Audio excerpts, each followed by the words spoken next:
Bira! At nagkakala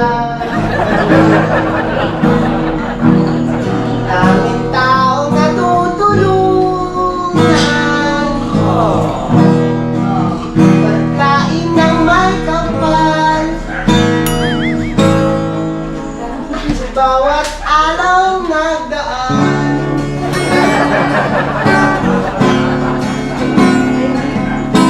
The business, business ka business. Mamaling Steven, mahal kayo ng marami. Ang tuwa nila'y walang mapagsidlan. Noon kami yung natagpuan.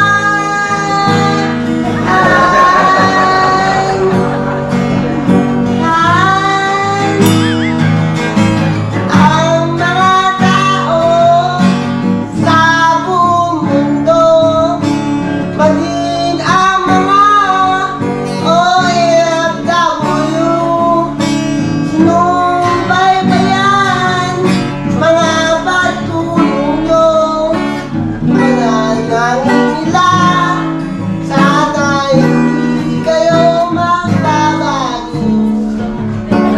Dami ka business, oh. Hihingi mo po yun? Kailangan nito kung may kumot tsaka kumot ikaw na eh. Ayun, kumot ka muna. Papa din TV naman. Scholarship ay nasimulan. Mga mag-aaral. Wala.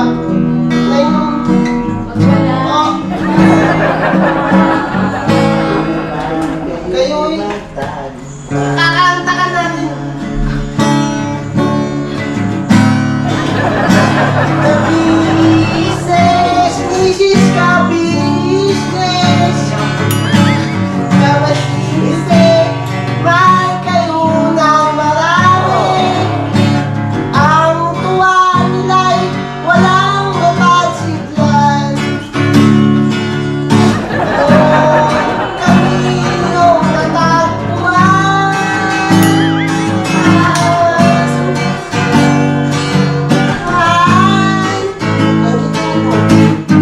Ang mga tao sa buong mundo, maging ang mga OFW, sinubaybayan, mga pagtulong nyo, pananayin nila, sana'y kayo magbabago.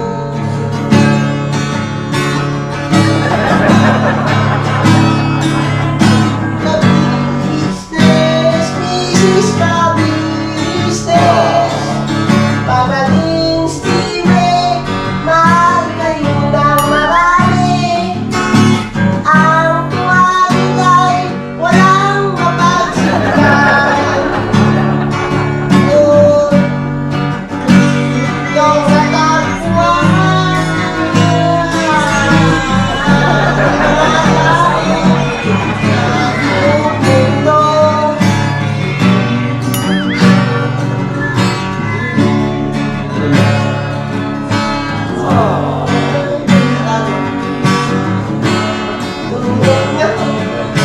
Panalangin lang, sana kayo magbabago.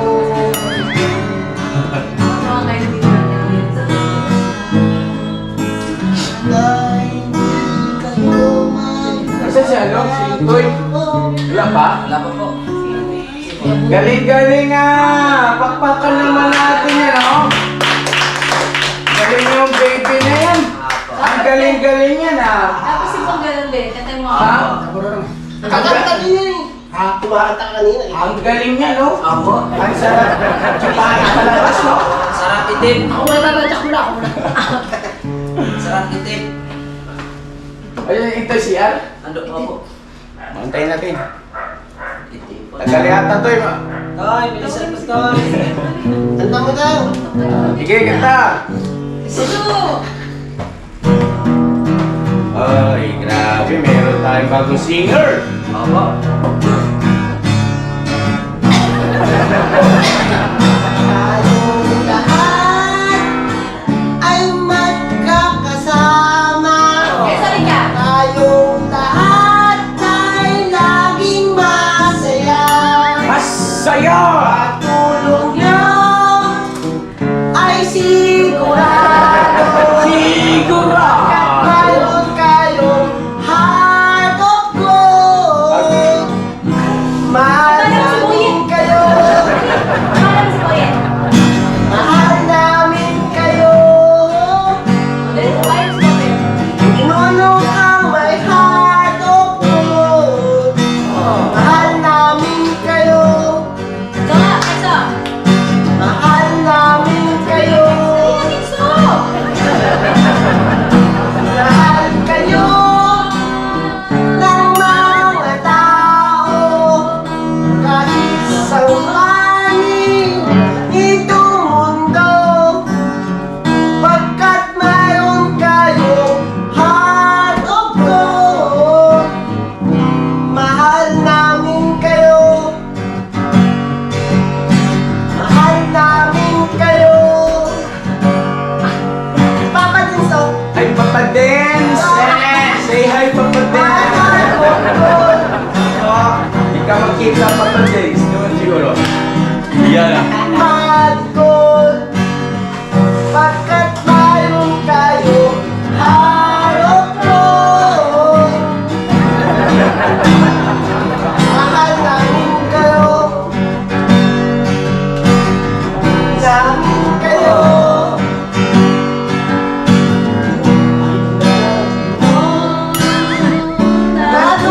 Natutulungan. Hindi ka lang aalinlangan. Pamilya-pilya ang kawayan. Tunay ka na maaasahan. Mahal namin kayo. Mahal namin kayo. Pinunok na ako na mahal ko. Nagawa tinulugdan ng ating Diyos na makapangyarihan. Pinunok kang my heart of gold. Mahal namin kayo. Mahal namin kayo. Ang mo natutulungan. Hindi ka na aalinlangan. Pamilya at pagkabuhayan. Tunay ka ngang maaasahan. Mahal namin kayo. Ay, Mahal namin kayo. Dahil na mga kabisnes sa aming minamahal ay palakpakan naman natin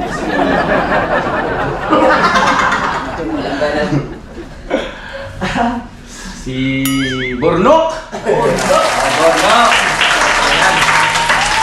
Dahil na mga kabisnes sa aming minamahal, ayun na nga. Ayun na nga ang nangyayari.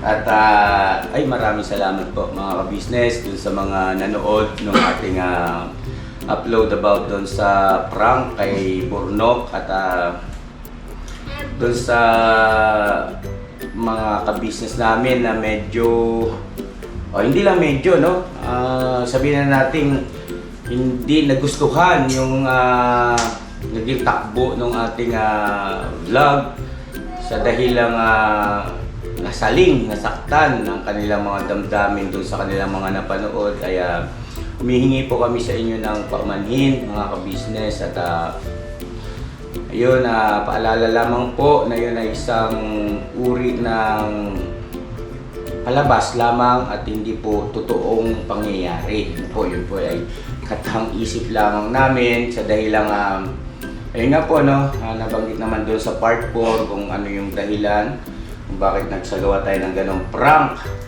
para kay Borno. Kasi yung request nga ni Papa Dins na ikonsidera si Borno bilang isang kagwang at ngayon nga po siya ay isa ng ganap na kagwang. At yun, congratulations sa Borno at wow, amazing, ibang klase ang iyong yung pagkabilang niya as a kagwang. Hindi pang karaniwan dahil nga sa mixing panahon, no? Dalawang beses ka pa lang sumahod pa, no? Dalawang beses pa lang sumahod. So, ibig sabihin, 2 buwan pa lang ay naging kagwang na kaagad. Bakit ba? Ano ba yung kagwang? Kasi naku-confuse yung ating mga kababayan, yung ating mga viewers na siguro yung mga bago nating subscribers, ano? Sa kapakanan po ng ating mga bagong subscribers, once kasi na ikaw ay naging kagwang o napabilang ka as a kagwang, yan ay sobrang special yan sa business family. Dahil po yan ay kung meron tinatawag na first family na yun nga lang, Mr. and Mrs. Ka-Business, Papa Dins, tapos Boss Dave, Gutang, kasunod niyan kagwang na po. Hindi lang yung mismong kagwang, kundi maging yung saklaw po kasi riyan yung asawa ng kagwang, mga anak ng kagwang, no? Saklaw po yan lahat at syempre yung pangangailangan na hindi lamang material kundi maging yung paghubog sa kanilang pagkatao ay saklaw din po dyan, mga kabisnes namin minamahal. Ang ibig lamang sabihin ay higit pa sa kadugo o kamag-anak ang pagtuturing ni Mr. and Mrs. Ka-Business sa mga kagwang. At pag sinabing kagwang kasi, ibang level yan, mataas ang level niyan, mataas ang uri kasi sila yung mga halimbawa, para mas madaling mag-gets, no? Sila yung halimbawa, Bong, pakikuha mo nga yung pera doon sa kwarto. Ganitong amount, kunin mo. Yun. Akyat yan si Bong sa kwarto. Umakyat yan, pumapasok din sa kwarto namin ni ate niya eh. Tapos, wala siyang kasama. Ibig sabihin, ganun na kataas, no? Ganun na kataas yung pagtitiwala, pagmamahal ni Mr. and Mrs. Ka-Business. Siyempre ng first family sa inyo as a kagwang. Kaya ganun ka-importante po yun. Kaya marami sa ating mga kababayan na naghahangad na yun nga, kung pwede mabigyan sila ng pagkakataon na maging parte o maging member ng kagwang. Dahil naiintindihan nila, nakikita kasi nila kung gaano ka-importante ang kagwang at yung bang pribilehiyo siguro matatawag natin o ano bang pwede pang gamiting termino po doon mga ka-business na sa kagwang lang talaga yun, especially sa kagwang lang yun. Hindi po pwede yun sa halimbawa si Renji ay hindi pa naman kagwang, hindi yung karapatan, no? Yung karapatan siguro, yung karapatan ay ibang level, no? Pasintabi sa'yo ha at tatalakayin lang natin yung patungkol sa at who knows, baka hindi natin masabi, no? At yun, ganun yung kagwang. At kung nasaan yung first family, saan nakatira, ano ang kinakain, saan nagpupunta, sumasakay ng eroplano halimbawa, sumasakay ng barko halimbawa, bumabiyahe ng malayo, andyan ang kagwang kahit na anong panahon. anong pagkakataon, nandyan ang kagwang. Yun ang kagwang. Ano po, kaya siyempre sa aspeto nga edukasyon sa mga anak nila ay bahagi pa rin yun na Mr. and Mrs. Ka-Business ay may pakialam. Ibig sabihin, may malasakit. Hindi kami papayag na may mga anak ng kagwang na halimbawa ay hindi nakapag-aral dahil walang pera. Hindi kami papayag, di ba? Yun ang aming obligasyon. Hindi nakapag-aral kasi ay walang pambili ng gamit. Yun naman po yung aming obligasyon. Kaya mapalad dito si Kenzo, si Kuy, magtatapos ng college yung mga yan na walang problemahin ang mga magulang o ang mga kagwang. Oo. Palakpakan naman natin parang natulala sila, no? Kasi sa malimit na pagkakataon po kasi mga ka-business, hindi naman kasi namin natatalakay ng formal yan. Kumbaga, parang nababanggit lang, no? Parang isang pagkakataon lang na sinasabi yung patungkol doon. Pero yung ganito na formal, na paghaharap-harap at ipinapaliwanag ko yung patungkol doon na maging ang mga anak nila pala ay wala na silang problema hanggang college, no? So yun ang kagwang, no? No? Diba? So yung kagwang na wala pang anak, ay boom! Trabaho na. At eto pa, mga ka-business namin minamahal. Bahagi sa aming magiging obligasyon sa kagwang ay yun nga lang, paghubog sa kanilang mga anak, tutulong din kami sa kanila. Yung pagsweto, tamang disiplina, tamang pananaw. Habang lumalaki kasi ang bata, ay dapat paunti-unti nauhubog natin yung kanilang personalidad. Hindi lamang kasi yung tinatawag na mabait, iba yan eh. Mabait nga, tanga naman, wala rin, di ba? Mga ka-business. So yun ang aking ibig sabihin. Dapat mabait at hindi dapat kumbaga yung kanyang kaisipan, pananaw sa buhay ay nagagabayan pa rin, no? Nagagabayan, namomonitor ito nga. Parang yung sa aming mga anak kasi, no? Kay Papa Dean, nakikita niyo naman kay Dave, kay Budam, kung paano namin sila hinubog ay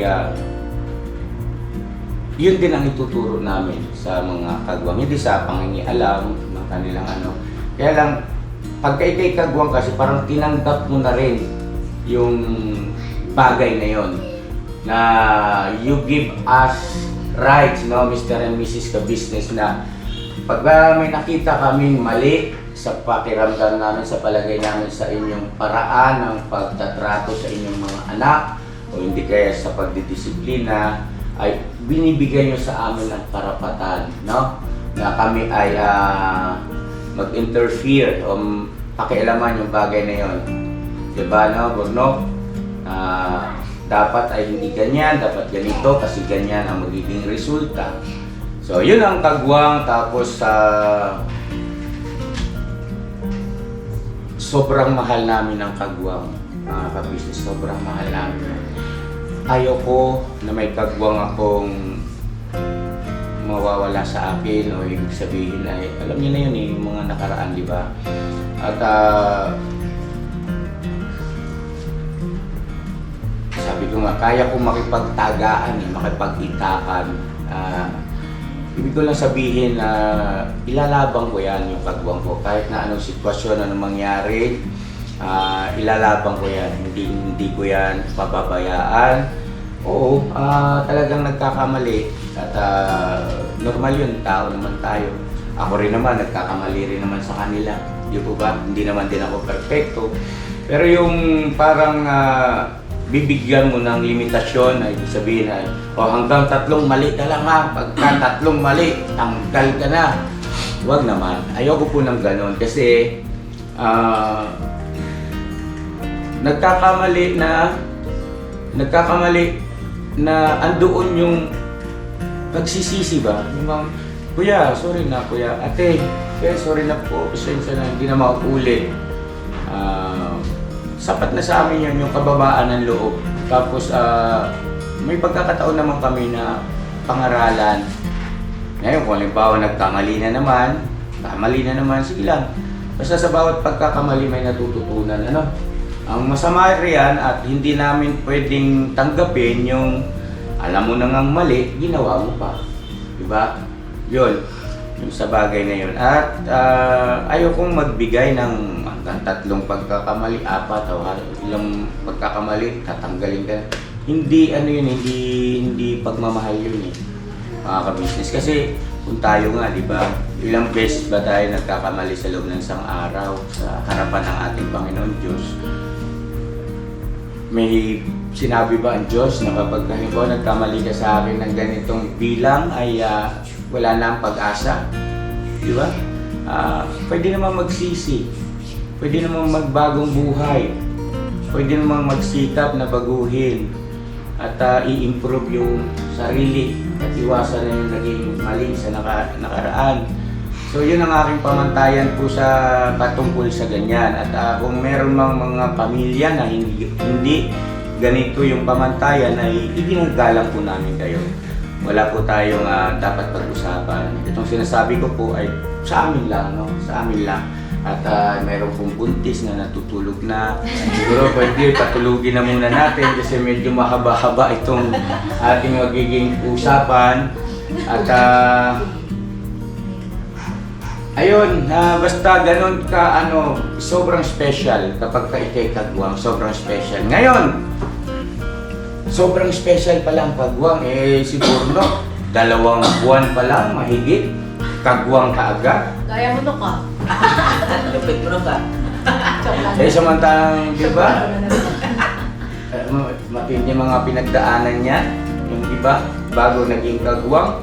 So, ganun pa man mga ka-business kasi hindi ko po pwedeng baliwalain yung paglalambing sa akin ng aking anak na panganay, si Papa Dins, dahil yun ang madalas kasama, siya ang nakaka-observe talaga ng gawi ni Burno sa araw-araw. At wala akong ibang pwedeng gawing paraan para makatiyak na siya ay pasado sa o po pwedeng gawing member ng kagwang ay sa pamamagitan ng pagpaprank, no? Yung pagkukunwari, yung magpapanggap kami na sasama yung loob niya. Gagawin namin lahat ng paraan na siya ay magalit, na umalis na rito, na ibig ko sabihin ay ilalagay namin siya sa sukdulan at kung ano ba ang kanyang magiging reaksyon. At sa ganung paraan ay makakapag-desisyon po ako, di ba? Pwede ba? Hindi, no? So ngayon na nangyari doon sa prank, mga ka-business, kaya nandito kami sa inyong harapan kasi hindi naman kasi baliwala sa amin yung mga damdamin ninyo, mahalaga sa amin yun. At hindi po namin ginusto na kayo ay umiyak o masaktan. Nagdedepende kasi yan sa tawag nito, paano mo inunawa o binigyan ng halaga yung napapanood mo, di ba? Kasi maraming umiyak, di ba? Marami rin namang natawa. Marami rin namang parang okay lang, di po ba? Nagdedepende yun sa iyo, no? Kung paano mo, kung ano ang dating sa iyo, no? Kumbaga hindi pantay-pantay, lalo na sa ating mga mahal na viewers. Hindi pantay-pantay yung inyong naging damdamin batay sa inyong napanood patungkol sa prank, ganun pa man patungkol doon sa mga nasaktan, paumanhin po sa inyong mahal namin mga ka-business. Pasensya na po at pero sa kabilang banda sana tingnan din natin yung positibong aspeto doon sa ginawa natin prank at sobrang ibang klase ito, pinalalayas na ayaw pang lumayas. Tamaat ka sa akin.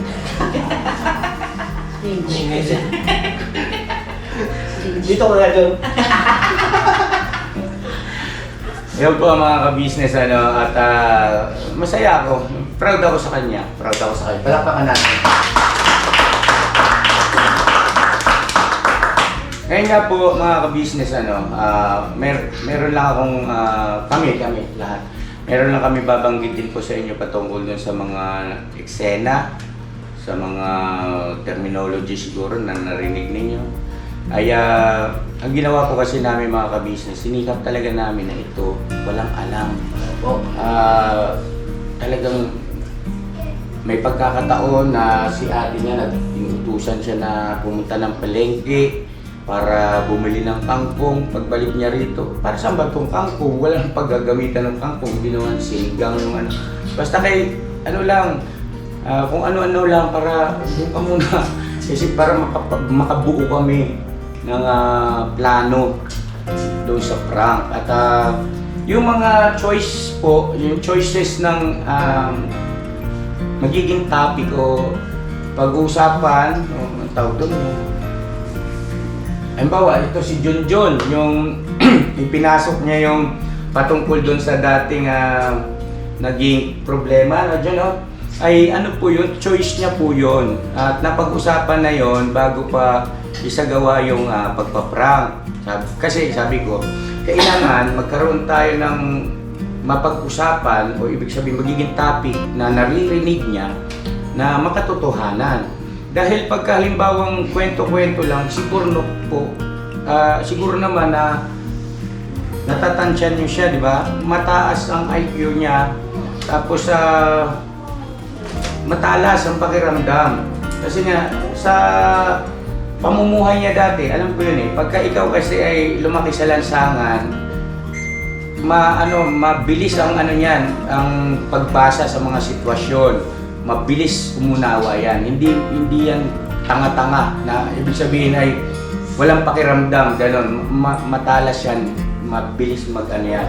So ngayon, sabi ko, kailangan hindi po pwede na makahalata siya. So ayun, dapat ay totoo na nangyari na halimbawa, makatotohanan talaga. Kagaya nung, excuse me po, ay pasok na ako ng pwede. Pasensya na po yung binanggit nga ni Junjun, yun ang kanyang inopen sa pag-meeting na baka andyan na si Burnok, hiwa-hiwalay ka agad. Butik na baka. Kasi kung ano-ano lang yung utos Pagka nakaalis na, meeting ulit.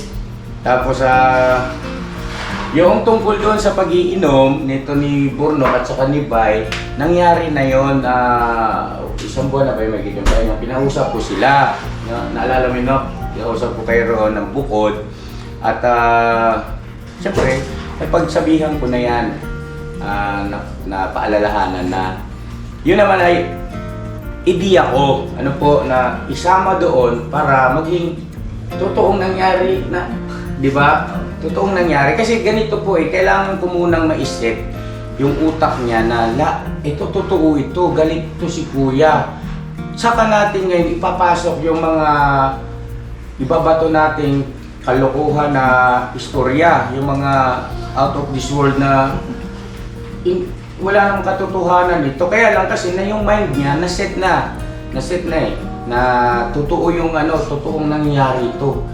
Di ba? Kasi kung papanatan mo kaagad doon na patantay-tantay ng paa ni Junjun na kasinungalingan, nagawa-gawa lang, yung lambing, yung mga nakikita, na-observe di umano ng mga nakita niya ito, nakita ni Mrs. Ka-Business. Alam niya kasi na hindi totoo yun Pagka doon mo kaagad siya inilagay, way klaro, loloko ako na itong mga to Yun kaagad ang niya yun agad ang mararamdaman niya at maiisip. So kailangan, iset ko muna doon sa totoo talaga. Kukunin ko muna, Burnok, yung iyong atensyon na ang nangyayari yun ay totoo.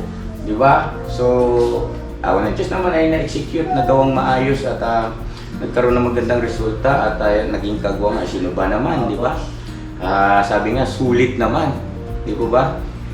So yun po ang mga nangyari doon, yung mga katanday-tanday, lampingan na kuno nakita, acting na po yun. At yung gawi po namin doon mga ka-business, kung mapapansin si Mrs. Ka-Business, ako, ay talagang gusto namin kasi talaga siya magalit. Gusto namin mawala siya sa kanyang sarili na dumating siya sa sukdulan na wala na. Kasi, di ba, hinihila na eh. Umuwi ka na ron! Sabi rin dyan, makakatikim ka sa ano! Sunod! Diba? Pero ayaw. So, yun, isang napakagandang ipinakita niya na masasabi ko, pinanghawakan niya ni Bornok yung aming naging pag-uusap na hanggang dulo. Na tinandaan niya talaga yun, itinanim niya sa puso niya. Yun ang pinanghawakan niya. Pagkakataon na yun na ano ba nangyari anong naglalaro sa isipan mo, baka pwede i-share mo sa ating mga mahal na viewers yung panahon na kasi yung time na yun pinaalis ka na, parang kung ako noon, ewan ko ha mga ka-business, mahirap magbuhat ng bangko pero baka hindi ko kayanin pero siya, kinaya niya baka pwede no, i-share mo sa ating mga mahal na viewers, ano ba ang naglalaro sa isipan ng Kuya Bornok na wala ka nang kakampi, akala ko ba pamilya tayo rito, pero bakit ganito na ngayon? Lahat kayo ayaw nyo na sa akin. At alam mo rin na kasinungalingan yung sinasabi sa'yo na si Junjun ng mga yung nakita namin, na-observe namin. Go ahead now, please. Kung okay lang sa'yo. Yung naramdaman ko doon, yun po hindi na ako makakibo eh. Tapos yung pangako kasi, yun na lang ang pinangahawakan ko eh.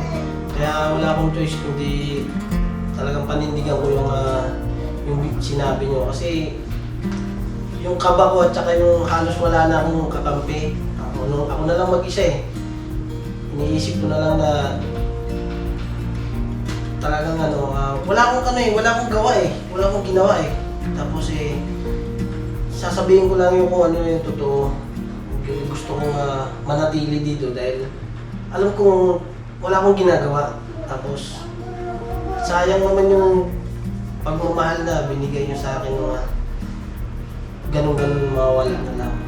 May sumagi ba sa isip mo na ito, baka kasi parang hindi mo rin alam yata yung prank eh.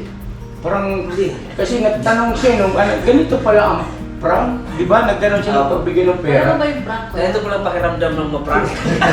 Oo. Palagi pala niya alam yung prank. Hindi niya pala alam. Hindi ko alam. Kaya pala.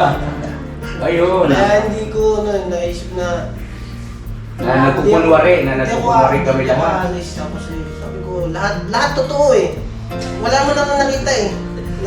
Sabi ko, I-observe mo yung reaction ng mukha namin. tinitingnan ko eh, kuya eh. Oo. Tinitingnan ko kung may tatawa, Seryoso eh. kung pinagkaisahan ba ako. Pero palagay ko pinagkaisahan talaga ako noon. Pero totoo eh. Kinakabahan na ako talaga na tamaan ako dito o suntok, sipahin ako dito. Pero sabi ko, kaya sinabi ko to eh. Kasi nakita ko galing na sinto eh. Sabi ko na eh. Kasi yan sila eh. Pagka yung sila lang doon sa yan. Bay papaya. Yan ang mga magkaharutan ba. Yung prank, ano lang yun? Kunwari, ilalagay ka sa isang sitwasyon na kala mo totoo, pero bahagi rin kasi ng surprise yun eh, surpresa na ang prank. At hindi lang po kami ang gumagawa ng prank, mga ka-business. Marami po dyan ang nagsasagawa ng pagpa-prank. At syempre kailangan once na gumawa ng prank, kailangan mahusay. Kasi nakakahiya rin sa viewers. At nagkataong ito ay talaga ibinigay namin yung buong husay. At talagang na-prank namin kayo, mga ka-business.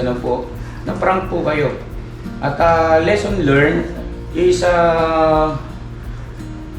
siguro yung mga nagsasabi na hanggang dulo raw, mga viewers natin na mahal namin kayo, yung mga viewers na hindi namin kayo iiwan, mga nagsasabi na mga viewers na kayo lang talaga ang nasa puso namin. Di ba nababasa natin yan eh. Sobrang mahal namin kayo, hindi kumpleto ang araw namin pag hindi namin kayo nakikita, napapanood ang inyong video. Yun may mga viewers tayong ganun. Ngayon, ibabalik ko yung tanong, asan na yun? Asan banda, te? Di ba? Asan na po yun? Ang ibig kong sabihin kasi, ganito yan eh. Tayo, meron tayong mga pinagkakatiwalaang tao. It's either personal mo kakilala, kaibigan, halimbawa, or hinahangaan mo isang personalidad na wow, yun ang pagkakilala mo sa kanya. At dahil nga doon sa kanyang katangian na yon, humanga ka, kaya malapit ang iyong loob sa kanya dahil yun ang pagkakilala mo. Ngayon, dumating yung punto na may narinig kang negatibo, pangit, no? At halimbawa, may nagsabi na, ay, yan si ganyan, ganito, ganyan. Eh, hindi naman yun ang pagkakilala mo eh. Babaliwalain mo yun eh, di ba, no? Hindi mo papansinin kasi, hindi, kilala ko yan eh. Alam ko yan eh, kilala ko siya.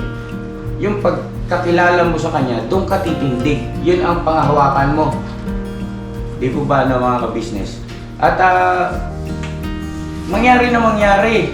Lalo pa nga sabi sa kaibigan, di ba? Hindi ka maniniwala kahit na anong klaseng paninira pa dyan. Kasi hindi ganun ang pagkakilala mo sa kanya. Kilala ko siya. Ngayon, tanong, mga ka-business naman. Saan na banda yun?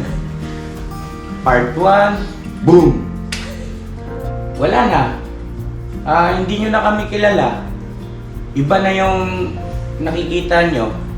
Hindi na, kumbaga, oo, doon sa video na mapapanood ay talagang hindi naman si ka-business yan eh. Hindi naman si Mrs. ka-business yung ilos na yan, yung pananalita na yan. Hindi sila yan. Yung iba, ganun din, hindi yan sila. Bakit kayo naniwala? Di ba ba? Akala ko ba hanggang dulo tayo? Akala ko ba mahal nyo kami? Akala ko ba mangyari na mangyari, andyan kayo? Hindi naman sa nagdaramdam ako. Kaya lang siyempre, bagaman hindi tayo magkakakilalang personal, aminin namin sa inyo, andito na kayo eh. Andito na kayo sa amin. Mahal namin kayo eh. At part 1, iba na, no? Na biglang yung sinasabing tiwala, nawala. Yung sinasabing pagmamahal, nawala. Yung sinasabing sasamahan hanggang dulo, nawala. Part 1 pa lang yun. Di ba ba? Part 2, boom! Wala na. Hindi lang sa nakalimutan na lahat yung totoong pagkakilala kay Mr. and Mrs. ka-business. Parang ano na, parang pagmumukha pa lang namin ayaw na makita ng mga viewers. Pagka narinig nila yung mga salita na siyempre natural, gumagawa nga kami ng paraan na magalit ito, kaya wala na. Kumbaga, kaya nyo na kami sipain. Kaya nyo na kami ipagtabuyan. Kaya nyo na kaming kalimutan.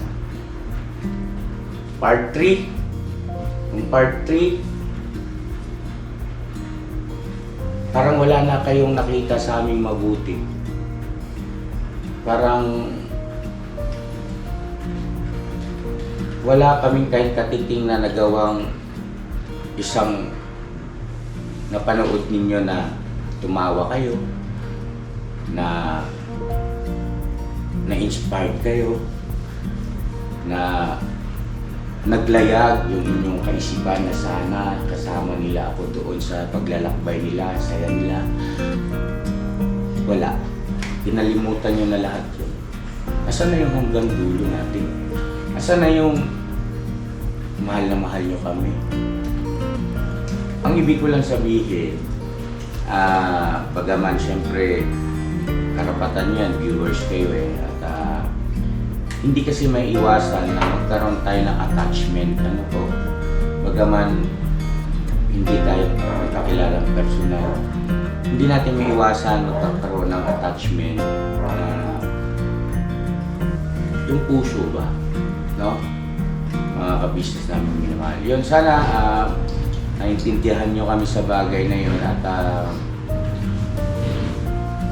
una pa lang, part 1 pa lang, hindi naman yan si ka-business eh. Yung kilos na yan, yung pananalita na yan, hindi yan si ka-business. Hindi yan si Mrs. ka-business. Hindi ganyan si Mrs. ka-business. Sana pinanghawakan nyo yun. Diba? Sana pinanghawakan nyo yun. Hanggang natapos yung video.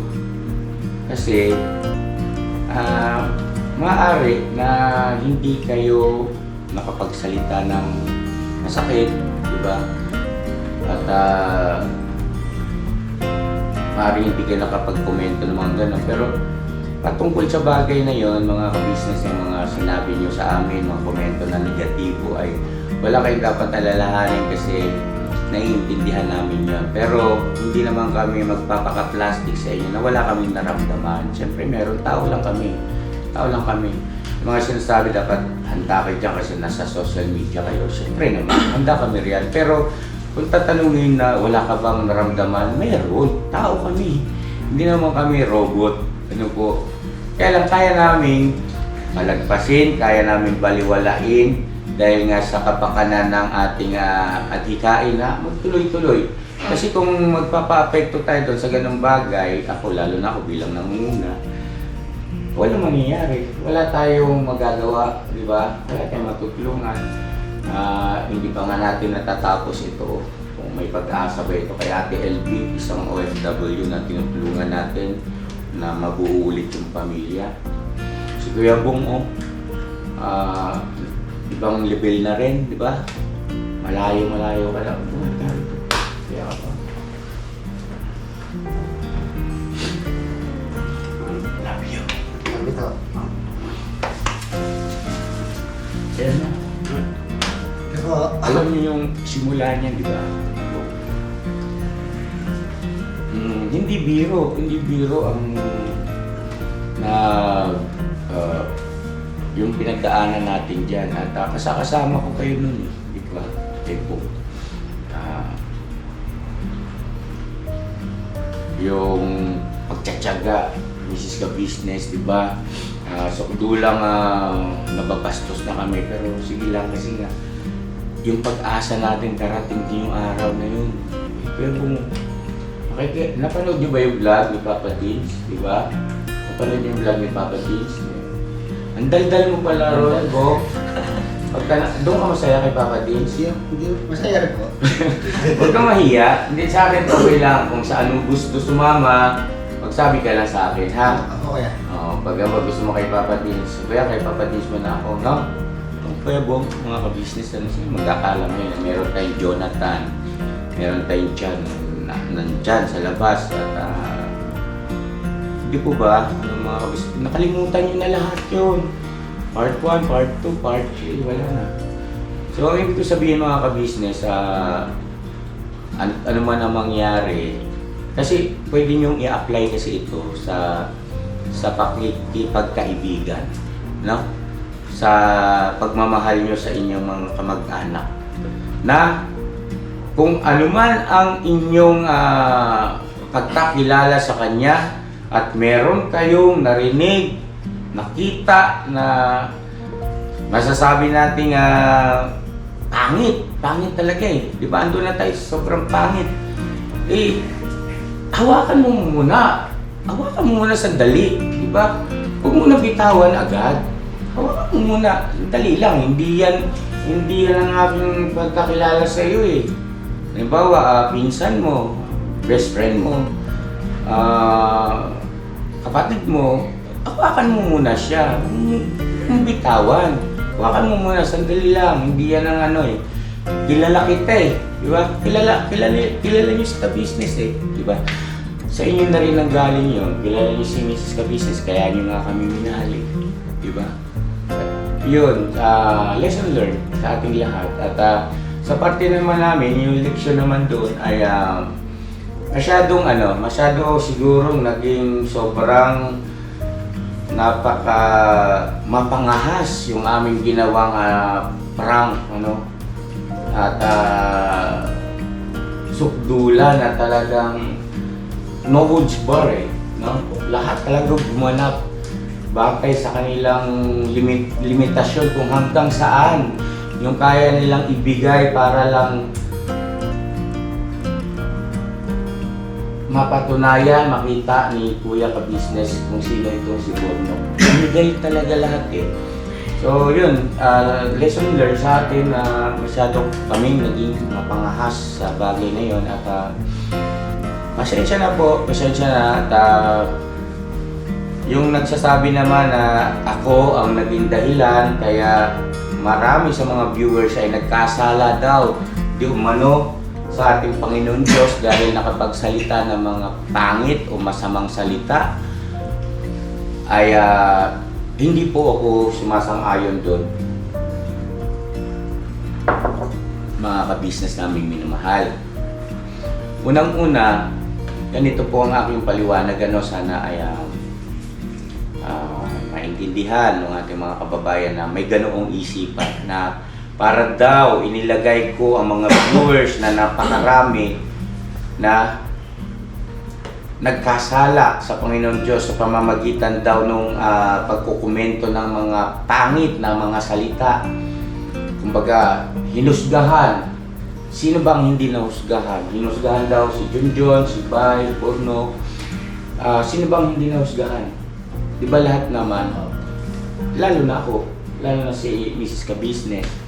Pero hindi yun ang point ko eh. Kumbaga, naging dahilan kaya nakagawa ng kasalanan sa Panginoon Diyos sa pamamagitan ng mga komento na mga pangit o masamang mga salita. Yun, ganito po yun mga ka-business. Hindi po ako sang-ayon doon kasi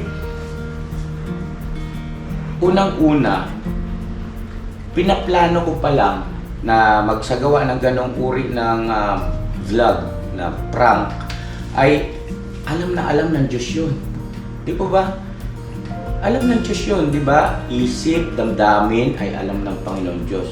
Sabi nga, hindi pa lumalabas sa ating bibig yung ating sinasabi ay alam na ng Diyos ang ating sasabihin. So, dun sa point na yun, alam na ng Diyos yun.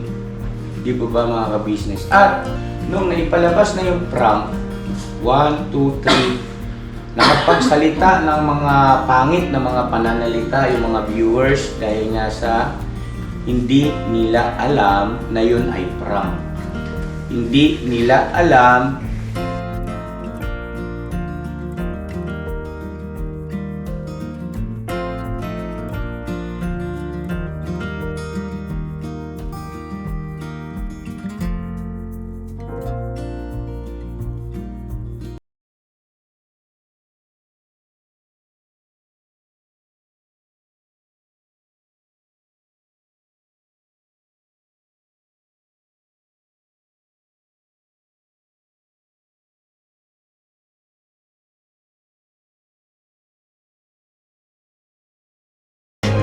Ayaw kuya, dito lang ako kasi, di ba kuya, may usapan tayo hanggang dulo.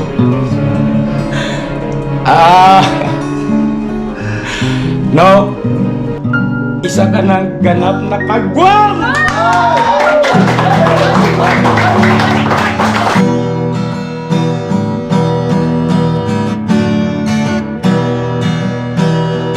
Tayong lahat ay magkakasama.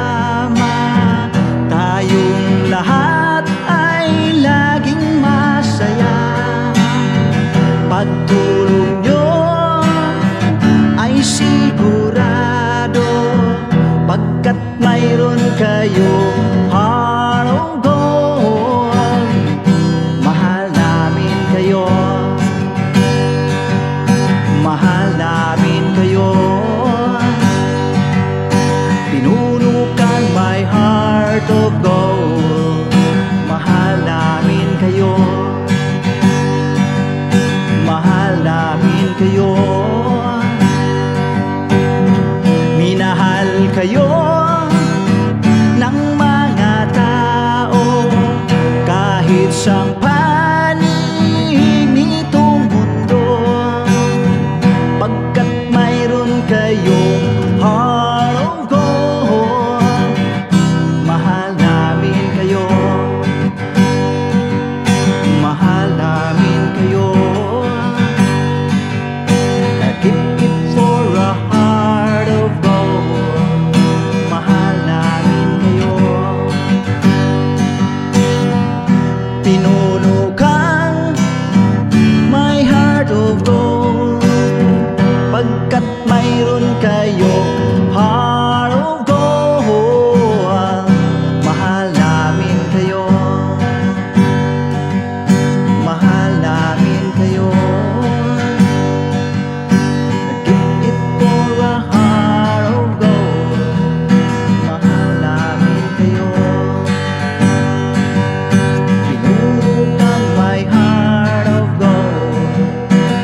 ang panig nitong mundo, pagkat mayroon kayong heart of gold.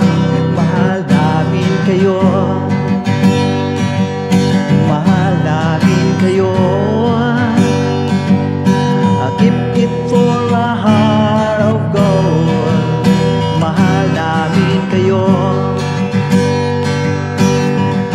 Pinuno kang my heart of gold. Dinadhana ka kay marigold, pagkat mayroon kayong heart of gold. Mahal namin kayo, mahal namin kayo. Pinuno kang my heart of gold. Mahal namin kayo. Ang dami mong natutulungan, hindi ka nag-aalinlangan. Pamilya at pangkabuhayan, tunay kang maaasahan. Mahal namin kayo, mahal namin kayo. Keep it for a heart of gold. Mahal namin kayo. Mga gawa mo'y kinalulugdan ng ating Diyos na makapangyarihan. Pinuno kang my heart of gold. Mahal namin kayo, mahal namin kayo. I keep it for a heart of gold. Mahal namin kayo. Minahal kayo ng mga tao, kahit sang panig nitong mundo, pagkat mayroon kayo heart of gold. Mahal namin kayo, mahal namin kayo.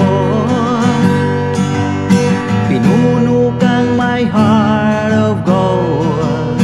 Mahal namin kayo, mahal namin kayo. Pinuno kang my heart of gold. Mahal namin kayo, mahal namin kayo.